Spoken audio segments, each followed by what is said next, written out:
Today we'll be starting off with group number 7, which are halogens. क्या नाम है halogens के? पांचों नाम बताओ। ग्रुप 7 में हम्म, क्लोरीन हम्म, क्लोरीन ब्रोमीन फ्लोराइड और फ्लोरीन और याद नहीं है। iodine and astatine. So group 7 goes like fluorine, then we have chlorine, then we have bromine, iodine और astatine. समझ आ गई? हाँ सही। और ये सारे क्या हैं? वो कहते हैं वो डायटोमिक। ठीक है। डायटोमिक, बिल्कुल वही। ग्रुप 7 को हम कहते हैं halogens. The elements in group 7 are known as the halogens, and these are fluorine, chlorine, bromine, iodine, and astatine. These elements are non-metals that are poisonous, and all halogens have similar reactions as they each have 7 electrons in their outermost shell. Halogens are diatomic, meaning they form molecules made of pairs of atoms sharing electrons, forming a single covalent bond between the two halogen atoms. At room temperature, the halogens exist in different states and colors with different characteristics. For example, fluorine appears as a yellow gas. It is a very reactive poisonous gas. Chlorine is a pale yellow gas. ये भी reactive poisonous है. लेकिन in hmm. solution इनका जो color होता है वो pale green है. हम्म। Bromine is a red brown liquid. Characteristic क्या है? थोड़ा सा dense होगा क्योंकि नीचे जब हम जाते हैं तो dense भी तो होते जा रहे हैं. Brown volatile हाँ, liquid. लेकिन वो तब नीचे भी जाते तब वो लेस रिएक्टिव भी होती हैं वो। यस, ऐसी है। ये उल्टा जाएगा. ठीक है, हम्म। ग्रुप 1 नीचे जाते हुए बिल्कुल। ज्यादा रिएक्टिव होता था. गुड, अच्छा बिल्कुल। याद. और सॉल्यूशन में ब्रोमीन ऑरेंज होता है. आयोडीन का बड़ी कहानी है. ठीक है, आयोडीन जो है इसके तीनों स्टेट्स में अलग अलग कलर होते हैं. जब ये सॉलिड होता है इट इज अलग, लिक्विड में इसका कलर अलग होगा, और गैस में भी इसका कलर अलग होता है. गैस में it has a purple vapour, इसका जो कलर होगा गैस स्टेट में वो होगा पर्पल. जब ये लिक्विड होता है it has a orange colour, बिल्कुल डिफरेंट. और जब ये हम्म। सॉलिड स्टेट में होता है it has a black colour. Got it? ये कैसे होता है, मतलब सिर्फ चेंज में वो, मतलब वो क्योंकि स्टेट चेंज डेंसिटी में जब आपकी कलर। ज्यादा होती है, डेंसिटी से कलर डार्कर होता है. एज द डेंसिटी हाँ। Increases the colour also gets darker down the group. आप देखो, येलो से पेल येलो, ग्रीन, ग्रीन से रेड ब्राउन, ब्राउन से पर्पल ब्लैक सॉलिड. इसमें अब इन हाँ। सब की कुछ स्टेट्स भी हैं. रूम टेम्परेचर पे अगर मैं इन सब की बात करूँ ना, रूम टेम्परेचर फ्लोरीन और क्लोरीन गैसेस होते हैं. Bromine hmm. Is a liquid. और आयोडीन रूम टेम्परेचर पे एज अ सॉलिड होता है. एस्टेटीन भी सॉलिड होता है. The melting and boiling points of the halogens increase as you go down the group. This is why, again, due to the increasing intermolecular forces, as the atoms become larger, more energy is required to overcome these forces. अगर आपसे पूछा जाए why is bromine has a more boiling point than chlorine, क्या answer दोगे? Due to more shells basically. Due to? More shells.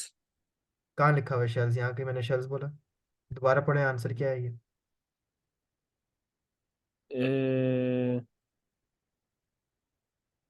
हाँ हाँ, लेकिन shells तो वजह ही है नहीं। पूरा कंप्लीट आंसर दो. हाँ ओके, लेकिन ओके हाँ, तो due to the increase the intermolecular forces, हाँ। सो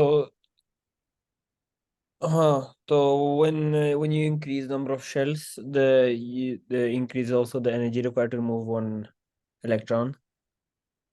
ब्रोमीन का मेल्टिंग पॉइंट तो ज्यादा क्यों है क्लोरीन से? क्योंकि और प्रॉपर आंसर इंटरमोलिकुलर करें. फोर्सेस हैं। पूरा दोबारा आंसर फुल बताओ. ब्रोमीन और क्लोरीन को कंपेयर करो. आपके सामने ये बस दो लाइनें दी हुई हैं, मुझे आंसर बना के दो. तो bromine has more shells, so that it takes more for takes much more force to break apart the shells due to higher intermolecular forces. Shells ना बॉन्ड्स, दोनों का काम नहीं है. दोबारा दो लाइनें देखो क्या लिखी हुई हैं. Due to increasing intermolecular forces as they become larger. Bromine is a larger atom, has more intermolecular forces, more energy is required to overcome these forces. Chlorine is a smaller atom than bromine, it has less intermolecular forces, less energy is required to overcome these forces. Easy answer था. ना shells okay, की तो बात हो रही shell है, वर नहीं बात हो रही, आपने लार्जर या स्मॉलर एटम लिखना है, ठीक है। Okay. And it has something to do with intermolecular forces. अब फ्लोरीन और क्लोरीन मैंने आपको बताया they are gases at room temperature. Bromine जो है वो स्लाइटली लिक्विड होता है क्योंकि वो जीरो के बाद फिर बॉईल करता है। और iodine has a very high boiling point up to 300 degree Celsius. Astatine has a boiling point of around 350 degree Celsius. तो ये सारे एज अ सॉलिड होते हैं। आयोडीन सॉलिड है, देखो एस्टेटीन भी सॉलिड है eight room temperature. Bromine is the only liquid. Fluorine और क्लोरीन भी गैस होते हैं। ये फ्लोरीन क्या होगा, pale yellow. Chlorine greenish yellow. Orange. Bromine red brown. Iodine black purple solid. एस्टेटीन black solid. So, if we look at the trends in physical properties at room temperature, the physical state of the halogens changes as you go down the group. Fluorine and chlorine are gases, bromine is a liquid, and iodine is a crumbly solid. The colors of the halogens also change as you descend down the group, and they become darker because of their density, which is also becoming more due to the increasing mass as well. So here you can see एस्टेटिन कैसे solid है? कैसे की तरह solid है एस्टेटिन? एस्टेटीन एक solid है, क्या मतलब? लेकिन कैसे वो कह रहे थे क्रम्बली सॉलिड वो आयोडीन? मतलब भुरभुरा सा होता है कोयले की तरह। हाँ, okay okay. Okay? So chlorine bromine और आयोडीन देखिए कैसे आपके पास कलर चेंज हो रहा है, ग्रीनिश येलो से रेड ब्राउन से ब्लैक। डार्क नहीं हो रहा है वो क्लोरीन ब्रोमीन चेंज? डार्कर होता जा रहा है ना। सही। Chlorine bromine and iodine react with metals and non metals to form compounds. जब ये मेटल्स के साथ रिएक्ट करेंगे क्या बनाएंगे? I2 एग्जाम्पल वो डायटोमिक। मेटल्स के साथ रिएक्ट करके क्या बनाएंगे? ओ वो द आयोनिक बॉन्ड्स, बस वो सिंपल ये आंसर कंपाउंड्स। था। ठीक है, हम्म। आयोनिक हम्म। कंपाउंड बनाएंगे, उनको हम मेटल हैलाइड कहेंगे। मेटल हैलोजन हम्म। मिलेंगे, मेटल हेलाइड बनाएंगे। क्या इनके दरमियान आयोनिक बॉन्ड ही बनेगा, एक मेटल एक नॉन मेटल है। हम्म। The halogens react with some metals to form ionic compounds which are known as metal halide salts. The halide ion carries a -1 charge, so the ionic compound formed will have different number of halogen atoms depending on the valency of the metal. For example, sodium is a group 1 metal and it forms NaCl. Calcium is a group 2 metal, forms calcium bromide. तो अगर aluminium और chlorine का reaction करो group 3 metal और chlorine का, तो क्या बनेगा? क्या जी? वो अगर मैं एल्यूमिनियम Cl2। दोबारा ये देखें क्या बात हो रही है यहाँ पे। एक ग्रुप 1 मेटल जब क्लोरीन के साथ रिएक्ट करेगा NaCl बनाएगा। ग्रुप 2 मेटल हम्म। जैसे कैल्शियम है CaBr2 बनाएगा। अब अगर Al है एक ग्रुप 3 मेटल का, वो जब क्लोरीन के साथ रिएक्ट करेगा क्या कंपाउंड बनेगा? फॉर्मूला बताएं। एल L2 Cl नहीं वो, टू कहाँ से है? नहीं सॉरी वो क्या कह रहा हूँ वो AlCl3 सॉरी। बस खत्म बात। आता तो है आपको AlCl। हम्म। क्यों AlCl3? देखिए एल्यूमिनियम ग्रुप 3 क्रॉस और क्लोरीन ग्रुप 7 तो -1। माइनस, बात वही खत्म, एक ही। सिंपल हो गया। ठीक है। The halogens decrease in reactivity moving down the group, but they still form halide salts with some metals, including iron. The rate of reaction is slower for the halogens, which are further down the group, such as bromine and iodine, क्योंकि वो less reactive है, whereas fluorine and chlorine would have a higher and a more vigorous rate of reaction. Here you hmm. can see reactivity क्यों कम है, chlorine atom है, ठीक है, और ये ब्रोमीन एटम है। नाउ इन सब ने जब आयंस बनाने होते हैं, we all know why do they become an ion, to form a stable ion with full outer shell of electron. So there is a greater electrostatic force of attraction between oppositely charged ions. Non metal halides क्या होते हैं? जब halogens react करेंगे एक non metal के साथ जैसे कि हाइड्रोजन, ठीक है, HBr HCl बन जाएगा, HI बन जाएगा, ठीक है, HF बन जाएगा। और इधर भी reactivity is going to decrease down the group, so the iodine reacts less vigorously with hydrogen. लेकिन अगर फ्लोरीन HF बनेगा जब, वो बहुत विग्रस रिएक्शन होगा। HCl वाला ही बड़ा विग्रस होगा, HBr वाला बड़ा माठा सा होगा, और HI वाला तो बड़ा मुश्किल होगा इन दोनों को रिएक्ट करवाना भी, क्योंकि reactivity is decreasing. Fluorine is the hmm. most reactive with hydrogen at even low temperatures, और UV light ना भी हो तब भी react कर जाएगा। Whereas if you want to react with iodine, it's going to require light or even a higher temperature to react with hydrogen as well. Next we have hmm. displacement reaction. Displace का क्या मतलब होता है? एक जगह से एक जगह से दूसरी जगह जाने में, ठीक है, इसलिए। गुड है। A halogen displacement reaction occurs when a more reactive halogen displaces a less reactive halogen. For example, अगर मैं आपसे पूछूं, क्या फ्लोरीन क्लोरीन को डिस्प्लेस कर सकता है? अ, पता नहीं। A halogen displacement reaction occurs when a more reactive halogen displaces a less reactive halogen. हाँ, वो हम बात कर रहे थे, हाँ हाँ, कर सकते हैं। कर सकता है, अच्छा। ब्रोमीन हम्म, आयोडीन को कर सकता है? नहीं। क्यों, ब्रोमीन ऊपर नहीं आता आयोडीन से? नहीं, ब्रोमीन ऊपर आता है, एक ऊपर है, हाँ, ओके। सीरीज याद करें पांचों की, क्या sequence? F C hmm. L B R I A T. ठीक है, अच्छा। सी एल बी आर को कर सकता है? CLBL कर सकते हैं। अच्छा। बी आर एफ को कर सकता है? नहीं, F ऊपर ही है। Good. Hmm. Now, for example, if you add a chlorine solution to colorless potassium bromide, मैं क्लोरीन का सॉल्यूशन डाल रहा हूँ किसमें? पोटेशियम ब्रोमाइड में, KBr। ऑलराइट। तो क्या प्रोडक्ट बनेगा? क्या क्लोरीन ब्रोमीन को डिस्प्लेस कर सकता है? CL तो सेकंड आता है। Potassium, bromine. ब्रोमीन तो नीचे आता है, लेकिन पोटेशियम इसके साथ है, पोटेशियम का तो नहीं पता पूछा मैंने, नहीं। हम हेलोजेंस की बात करें, ये KBr है ना, एक कंपाउंड हाँ है। क्या क्लोरीन हाँ इस ब्रोमीन को इसके कंपाउंड में से डिस्प्लेस कर सकता है? हाँ, कर सकते, तो ये ऊपर ही उसकी है, जगह आ लेकिन जाएगा। पता नहीं वो। अब पोटेशियम ब्रोमीन के साथ बॉन्ड था, अब वो किसके साथ कर जाएगा? क्लोरीन के साथ। This is a okay. Displacement. Okay, तो ये क्योंकि CLBR से ऊपर है, तो वो जो उसके जगह ले लेता है। हाँ जी, दिस इज द हाँ। Simplest displacement reaction. अगर मैं आपसे पूछूं कि I2 डाला है, ठीक है, हम्म। इन अ सॉल्यूशन ऑफ NaCl, क्या प्रोडक्ट होंगे? सी CL तो ऊपर आता है, तो वही बनेगा सिर्फ, क्योंकि CL ऊपर ही है आयोडीन क्या का। डिस्प्लेसमेंट होगी? नहीं, हो रहा था ऐसी ही होगी, तो क्योंकि हम आगे CL क्या ऊपर है। लिखेंगे?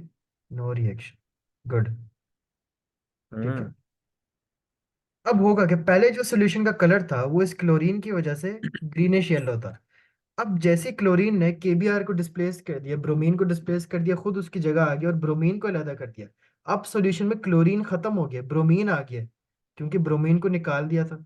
अब कलर जो सॉल्यूशन का है ना, वो क्या हो गया? ग्रीनिश येलो से रेड ब्राउन हो गया।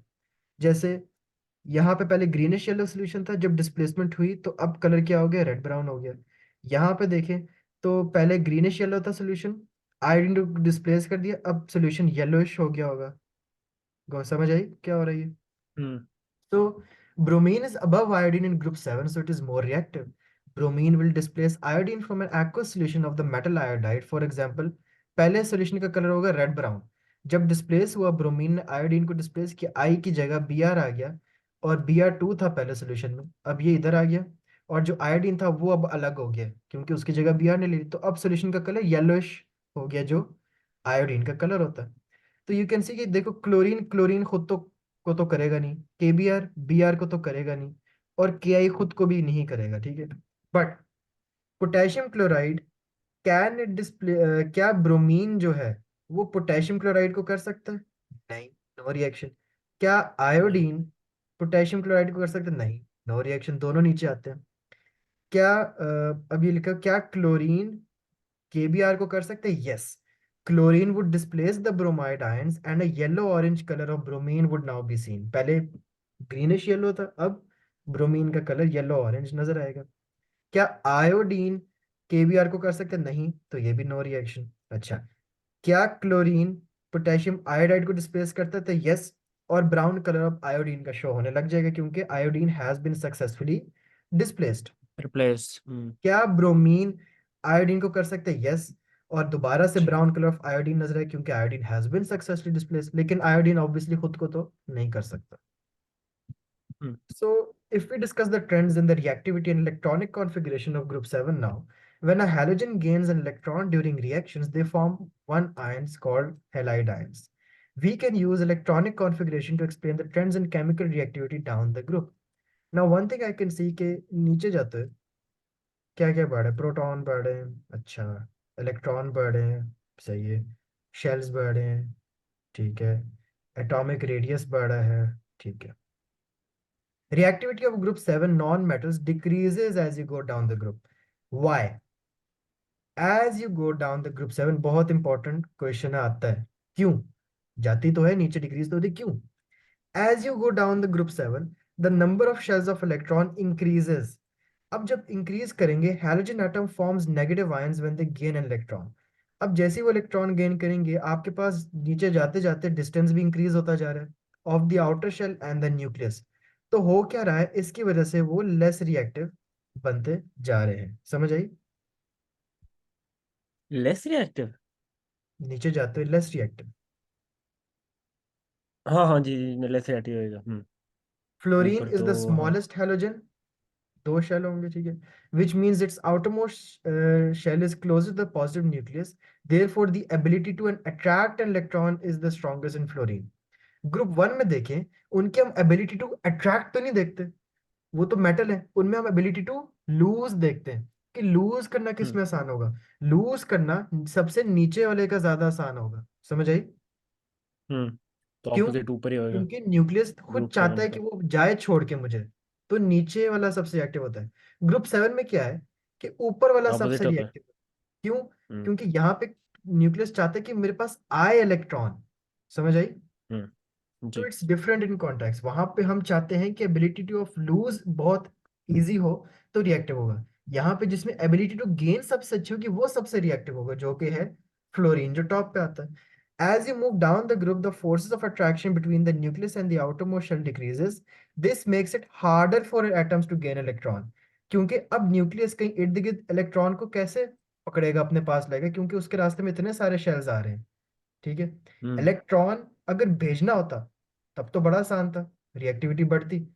हम गलती से क्या है, ग्रुप 7 हैलोजेंस, हमें तो इलेक्ट्रॉन गेन करना है, सही तो है। वो मुश्किल हो गया, तो रिएक्टिविटी डिक्रीज हो गई है, समझ आया? सही। ग्रुप 1 में रिएक्टिविटी क्यों नीचे वाली ज्यादा होती है, क्योंकि वहां तो हम चाहते हैं मेटल लूज करते हैं, हम्म मेटल्स तो लूज ही करते हैं, जाए इलेक्ट्रॉन छोड़ के, न्यूक्लियस तो खुद दूर हम्म करेगा अपने से। इधर क्या उल्टा सीन है, इधर वो चाहते हैं कि नहीं, हमें चाहिए इलेक्ट्रॉन, तो जितना छोटा डिस्टेंस होगा न्यूक्लियस का, मतलब कि सबसे ऊपर वाले उतनी एटम में, उतना बेहतरी। आसान होगा ट्रैक करना, समझ हम्म आई? जी। Good. therefore the halogens are less reactive further down the group, very important question, और ये अब आपको इसकी एक्सप्लेनेशन आनी चाहिए, ठीक है। कल परसों तरसों आपने असाइनमेंट्स ही करनी है, बॉन्डिंग वाली, ग्रुप 1 वाली, ग्रुप 7 वाली, आयोनिक कोवलेंट मेटालिक, वो सारी हमेशा असाइनमेंट्स। आती है ऐसे ये क्वेश्चंस।